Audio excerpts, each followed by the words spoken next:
Welcome back to Washington Watch. I'm Joseph Backholm, sitting in for Tony today. Thankful that you have chosen to spend a few minutes with us. Had a great conversation there with Carol Conley, who's the executive director of the Christian Civic League of Maine, about this Carson v. Macon decision and the fact that the Attorney General in Maine continues to want to discriminate against religious institutions because they are religious, which is a position the Supreme Court explicitly said is unconstitutional.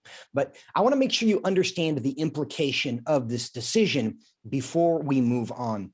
Because what the Supreme Court said is that in any state that has a school choice program, the funds, whether it's an education savings account, whether it's a voucher, whether it is an education tax credit, those funds have to also be available to religious schools for religious education. And of course, that means Christian schools for Christian education. It would mean Jewish schools or Muslim schools or any other kind of religious schools. But the point is that the First Amendment prohibits the government from discriminating against religious institutions because they are religious. And that's precisely what that school choice program in Maine was doing and what many states have been doing for a century in the United States. They've created school choice programs, but it explicitly said religious schools are ineligible, religious schools are not available to get these funds.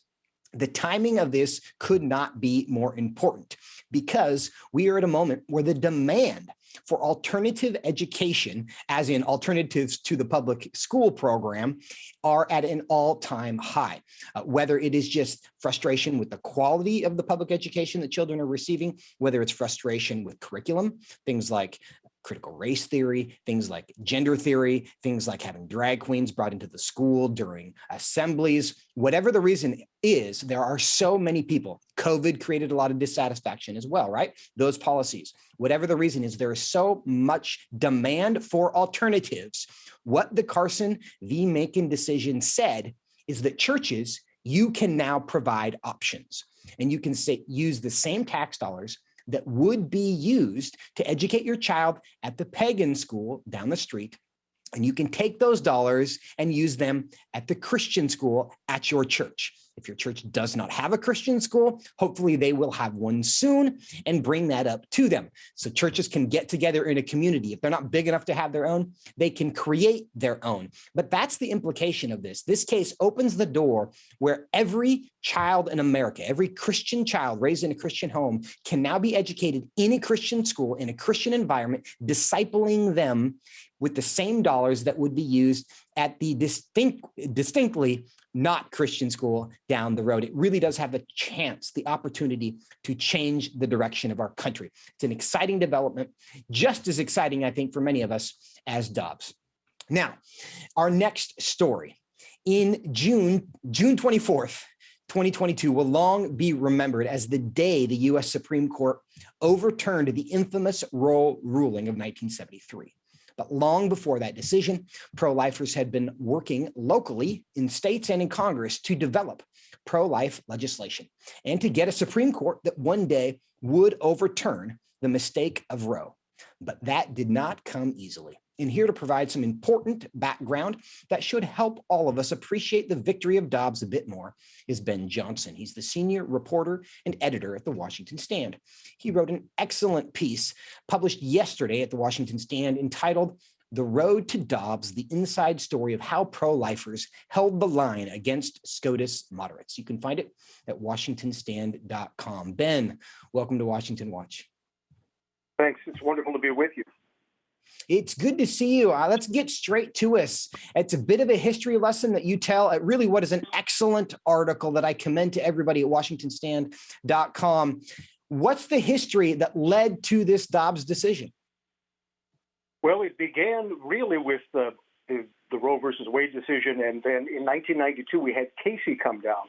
In 1992, we had a majority Republican-appointed court, and we thought that Roe v. Wade would be overturned. And as it turned out, all 5 votes to uphold Roe were Republican appointees. In the meantime, Bill Clinton appointed 2 justices to the Supreme Court, replaced a pro-life justice, Byron Whizzer White, with Ruth Bader Ginsburg. And so when George W. Bush got 2 appointments at the same time, he named John Roberts as Chief Justice. And for his second appointment, We now know that it's Samuel Alito who holds the place, but the first person he named was someone named Harriet Miers. Harriet Miers had been a corporate attorney. She'd been his personal attorney. She had no background in constitutional law, no track record, and to the extent that anything was known about her personal views, it was questionable what they were. So the White House outreach had focused more or less on her faith, that she had attended a pro-life church when she was living in Texas. And they focused very heavily on the evangelical community to gin up support for her. This was a pivotal moment because this was the moment where the pro-life evangelical movement found its strength and found a way to stand up to the Republican Party. For decades, the Republican Party had treated evangelical churches sort of like as the get out the vote movement of the Republican Party. But if you look at their track record, every justice who was appointed by a Democrat going back to 1967 supported Roe v. Wade, but only half of the Republican appointed justices opposed it. So that was the issue. Ben, tell us a bit more about that moment. You've highlighted here the Harriet Miers nomination, and history now knows that she was not on the Supreme Court. But what were the developments? What happened at that critical juncture that led to ultimately she withdrew her own nomination? But what were the developments? What happened? Who was involved at that moment that led to a different path for the Supreme Court? Well, thankfully, a lot of people said we are not going to allow this pattern to continue. So one of the people who was involved was Tony Perkins of the Family Research Council, among others. There's a group called the Arlington Group, which was a coalition of pro-life groups. They wrote a letter to the president, made it public that they were breaking with him on Harriet Miers and they would not support Harriet Miers. Not only did they go public with it, but then they went to the senators and asked the senators to intervene. And when the senators began holding one-on-one meetings, any senator can hold a meeting with a judicial nominee as part of their advice and consent role. When they began to hold meetings, they realized that she did not have the qualifications. At one point, she was quoted as leaving a meeting and saying, "I'll need to brush up on constitutional law before the hearing." So at that point, they realized they didn't have the support, and it turned around. George Bush at that time, George W. Bush, accused the evangelical movement of not being loyal to him. And one of the things that I thought was so profound, I quoted my piece at the Washington Stand, was that Gary Bauer turned to him at that moment and said, "Millions of people voted for you because they were pro-life who weren't even Republicans. It's time for you to deliver." And from that point forward, evangelicals demanded that the nominees be pro-life. Ultimately, that led to Donald Trump releasing a list of people that he would name to the Supreme Court, all of whom were originalists. Mitch McConnell held the open seat in the Obama administration for those justices. We got 3 of the 5 people who voted to overturn Roe v. Wade as a result of that. And you can draw a straight line from the overturn of Roe v. Wade 1 week ago today back 17 years to the Harriet Miers confirmation fight.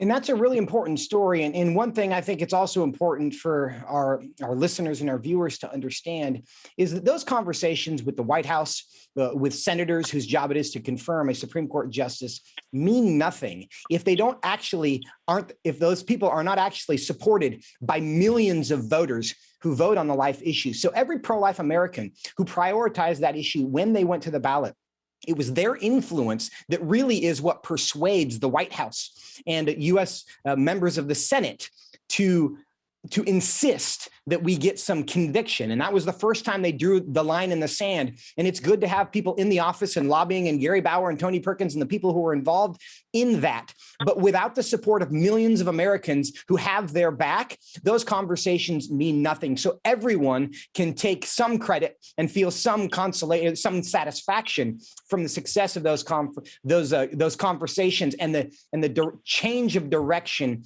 that happened at that moment that led to what we are celebrating today. And Ben, one last question for you. We know what kind of judges we got from Trump, as you've said. 3 of the 5 that voted to overturn Roe and Casey were Trump appointees. Do you see that as evidence that the influence of the pro-life community is growing in America?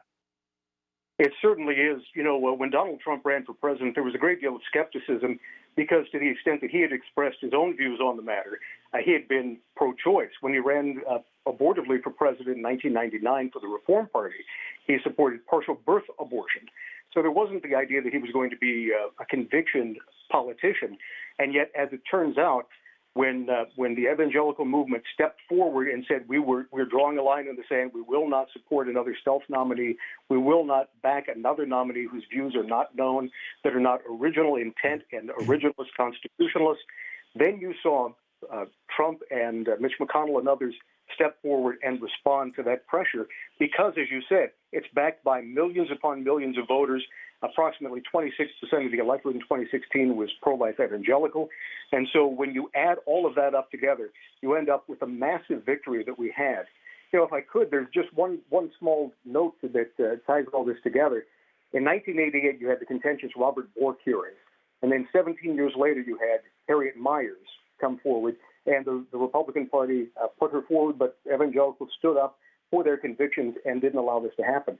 17 years later, we got the overturn of Roe v. Wade. Now, Samuel Alito may have been the second choice for George W. Bush, but King David was the second choice too. He excelled the one who had come before him, and Samuel Alito is saving millions upon millions of lives with his amazing originalist constitutionalist jurisprudence. Amen. Ben Johnson, thanks so much for your time. Thank you. God bless.